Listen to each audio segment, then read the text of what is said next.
અને નવસારીની યુવા મહિલા ક્રિકેટર મૈત્રી મણિયારે એક મહત્વપૂર્ણ સિદ્ધિ પ્રાપ્ત કરી છે। બીસીસીઆઈએ જાહેર કરેલ ભારતીય અંડર 19 મહિલા ક્રિકેટ ટીમમાં મૈત્રીની પસંદગી થઈ। આગામી સમયમાં ભારતમાં યોજાનારી IDFC first bank Sri Lanka women's under 19 tour of India માટેની સત્તાવાર ટીમમાં મૈત્રીને સ્થાન મળ્યું છે। હવે મૈત્રી ભારતની જર્સીમાં મેદાન પર પોતાની ક્ષમતા દેખાડવા માટે તૈયાર છે। આ સિદ્ધિ માટે તેની વ્યક્તિગત પરિશ્રમનું પરિણામ નથી, પરંતુ તેના પરિવારની અથાગ મહેનત અને સંઘર્ષની વાત પણ છે। માત્ર 5 વર્ષની નાની વયે બેડમિન્ટનની રમતગમતથી શરૂઆત કરનાર મૈત્રીને ક્રિકેટ તરફ ખૂબ જ લગાવ વધ્યો। આ રમતને પોતાનું જીવન લક્ષ્ય બનાવી લીધું। આ પ્રતિભાને વધુ નિખારવા માટે પરિવાર પણ કોઈ કસર બાકી નથી રાખી। ઉચ્ચ કક્ષાની તાલીમ અને વ્યાવસાયિક વાતાવરણ મેળવવા માટે પરિવારે નવસારી છોડી વડોદરા શિફ્ટ થવાનો નિર્ણય પણ લીધો હતો।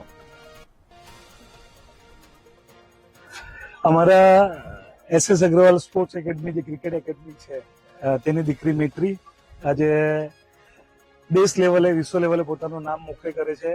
અંડર 19 વુમેન્સ ક્રિકેટ ટીમમાં શ્રીલંકા સામે રમવા માટે એનું સિલેક્શન થયું છે અને અમે તો જોયું છે ઘણી જ મહેનતુ છોકરી છે।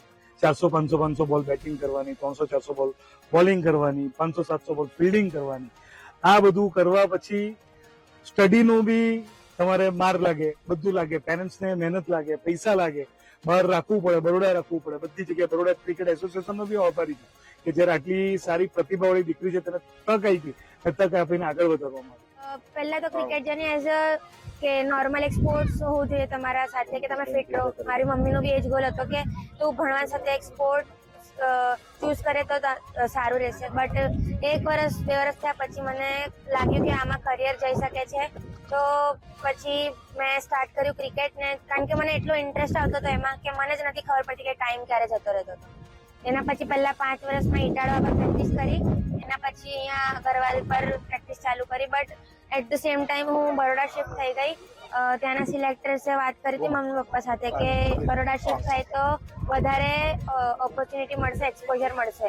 તો તરત જ વિચાર્યા વગર મમ્મી પપ્પાએ ડિસિઝન લીધું કે શિફ્ટ થઈ જઈએ। તો હું મમ્મી સાથે બરોડા રહું છું અને પપ્પા દાદા દાદીનું ધ્યાન રાખવા અહીંયા ભાઈ સાથે રહે છે, મારા ભાઈ સાથે।